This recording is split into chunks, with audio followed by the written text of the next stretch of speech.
Hi, today I'll show how to set up customer lifetime value, and you can see my data directory already added a customer lifetime value. So now let's go on Gold Tag Manager and in the purchase event, and where I added already, you can see.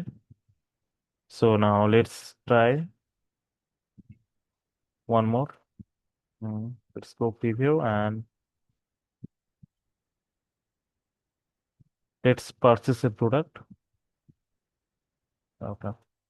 Add to cart, check out.